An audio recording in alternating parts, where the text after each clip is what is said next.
What if the greatest rock band ever formed only to self-destruct before it even released a single note? In the summer of 1969, four legends walked into a London studio with the world watching. Eric Clapton, fresh off Cream's explosive breakup. Steve Winwood, the golden voice behind Traffic's psychedelic hits.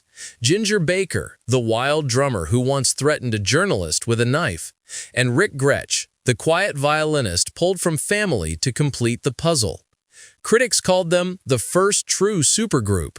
Fans waited for an album that would redefine rock. Instead, they got a scandal that buried the music, split the band, and left a single photograph burned into history.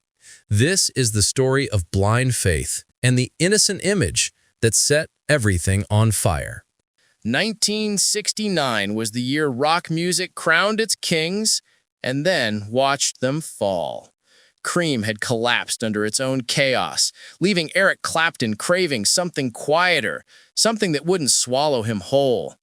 Across town, Steve Winwood had walked away from Traffic's endless touring, tired of being the teenage prodigy everyone leaned on. Ginger Baker, meanwhile, was nursing wounds from Cream's final fights and a heroin habit that kept him wired and dangerous. Rick Grech, the least famous of the four, had been poached from family after one phone call from Clapton himself. They met in a rented house in Surrey, jamming in a basement thick with cigarette smoke and ambition. Clapton wanted blues purity. Winwood wanted space to stretch his voice. Baker wanted to prove he could outplay anyone. Grech just wanted to keep up. Within days, the chemistry crackled, Clapton's liquid guitar lines weaving through Winwood's organ swells, Baker's drums thundering like artillery, Grech's bass holding it all together. Word leaked. The ultimate rock band was born.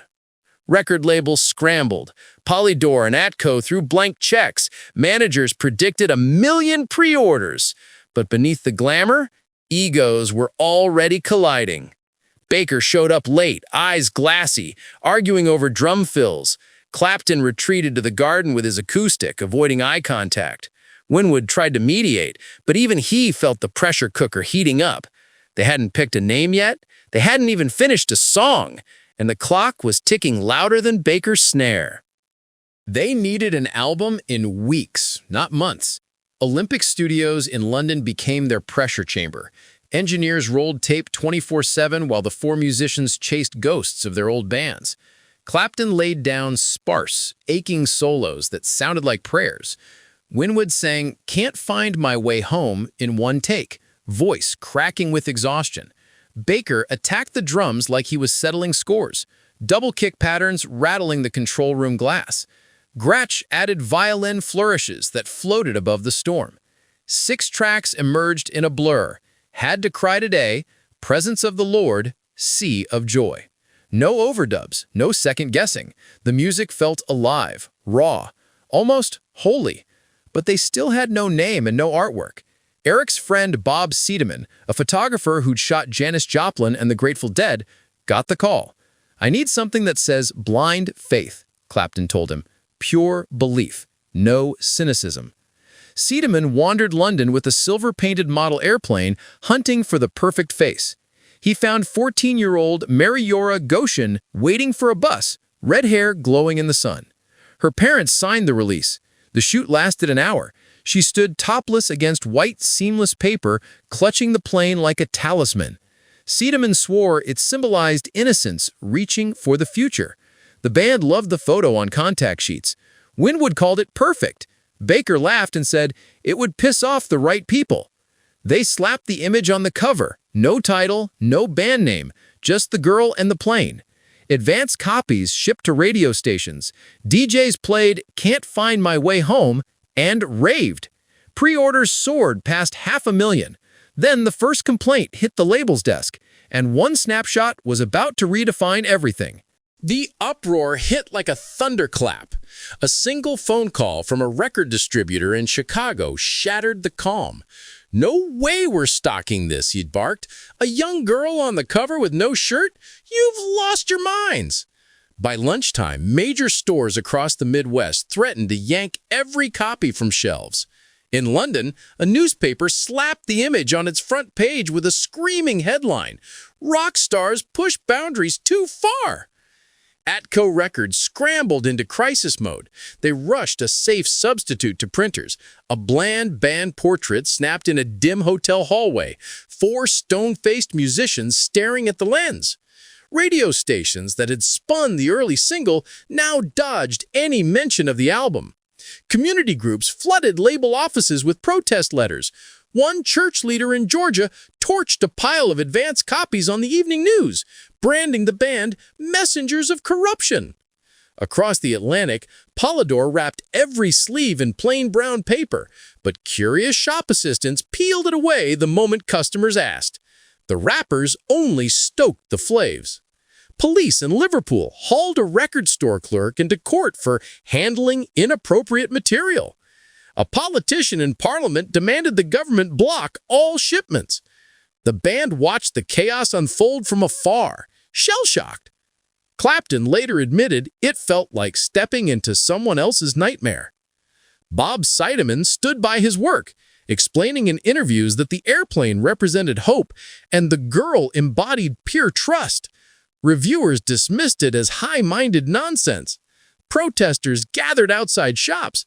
Even Keith Richards, never shy of controversy, reportedly told Clapton, "You've crossed a line, pal." The songs, those delicate, soaring tracks, were vanishing beneath the avalanche of outrage. And as the storm raged outside, the band felt the cracks widening inside the tour bus. The tour bus rolled out of New York in July, packed with amplifiers, egos, and a ticking bomb no one wanted to defuse. 40,000 watts of sound, 40,000 screaming fans, and 4 men who could barely share a cigarette. Opening night at Madison Square Garden started with promise. Winwood's voice soared through "Had to Cry Today," and Clapton's guitar weeping in perfect counterpoint. The crowd roared approval. Then Ginger Baker missed a cue, snarled at the monitor man, and kicked over a cymbal stand. Backstage, roadies whispered that he'd been up for 3 days straight. Los Angeles was worse. A riot broke out when police tried to clear the stage after curfew. Clapton watched from the wings, arms folded, saying nothing. Winwood tried to calm Baker in the dressing room. Baker answered by hurling a bottle that shattered against the mirror. Grech, the quiet one, started counting the days until he could go home. Every city repeated the pattern. Brilliant flashes of music drowned by chaos. Newspapers that once praised the supergroup now printed grainy photos of Baker lunging at photographers. Clapton gave one interview, voice flat. "We're not a band. We're 4 solo acts sharing a stage." Offstage, the cover scandal followed like a bad smell. Promoters plastered the safe band photo on posters, but bootleg copies of the original sleeve sold for $20 in parking lots. Fans chanted for the "Airplane Girl" between songs. Clapton refused encores. Winwood stared at his shoes. Baker disappeared into hotel bathrooms with strangers. By the time they reached Detroit, the tour was bleeding money. Equipment trucks broke down. Crew members quit. One night, Clapton walked off mid-solo, left the guitar feedback screaming, and caught a flight to London without telling anyone.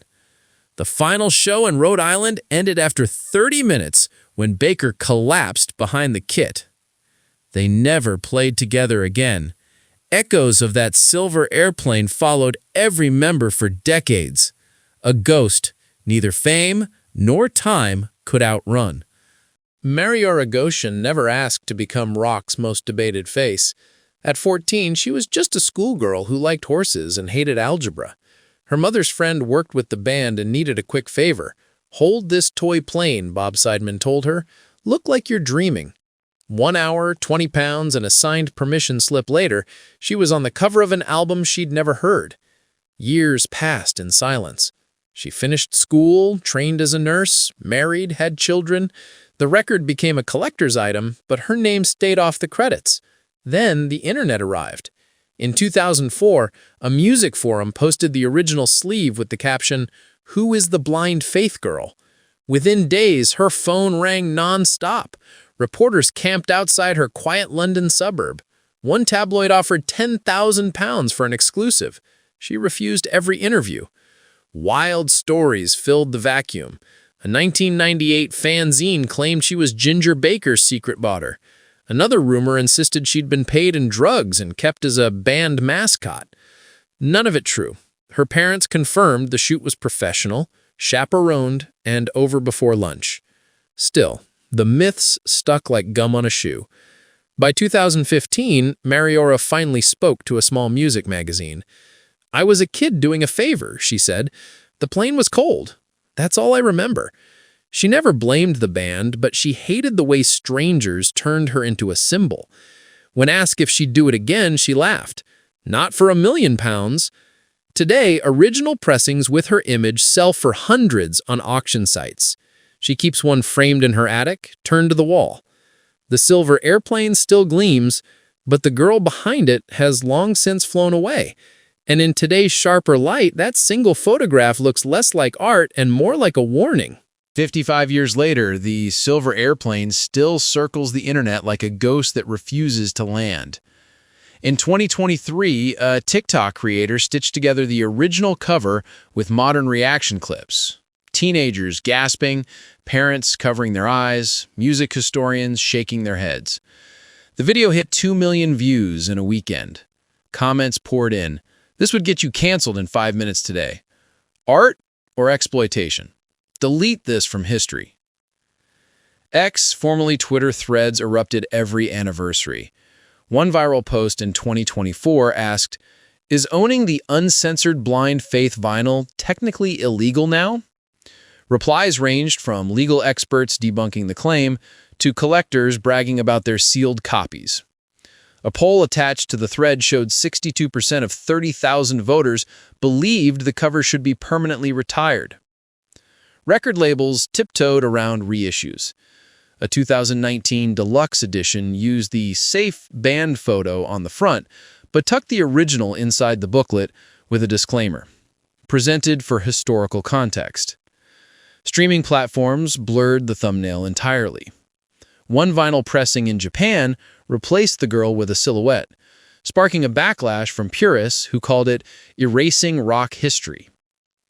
Podcasts dissected the ethics. A 2025 episode of Behind the Sleeve interviewed Bob Seideman's assistant, now 80, who insisted every frame was shot with Mariora's mother in the room. "People see what they want to see," he said. "Back then it was innocence. Now it's evidence." Even Clapton weighed in during a 2022 radio chat. "We were naive," he admitted. "If the same photo came to me today, I'd say no. But I can't unmake the past."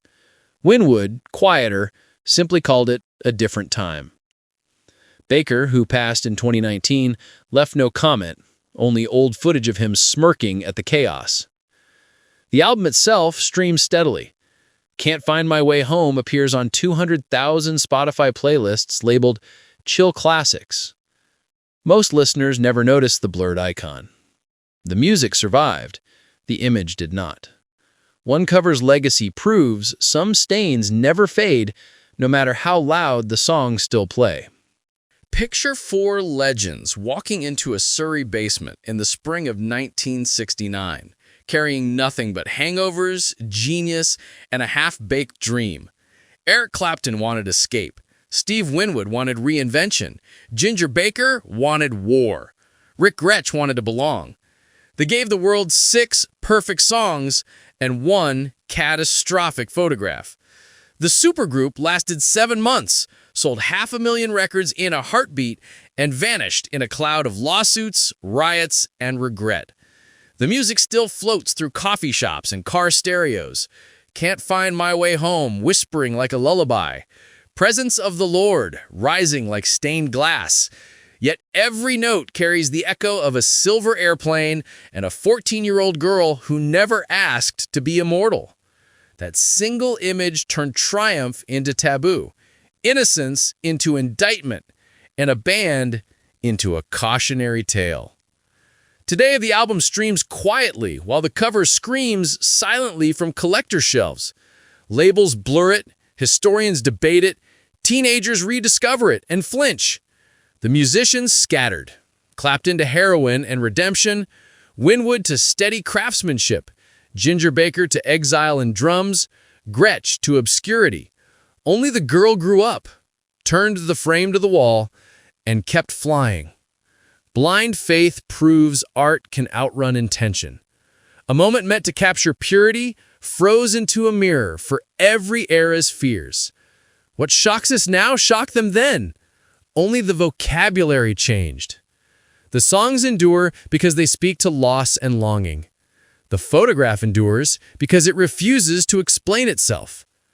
Somewhere between those truths lies the real story. Create something fearless, and the world will decide what it means long after you're gone. If you've ever wondered how one photograph could torch a supergroup before the first encore, hit that subscribe button and ring the bell for retro celeb talk. We dig up the scandals, the secrets, and the songs that shaped rock history every week, no filter. Drop a comment. Would you frame the original cover or bury it?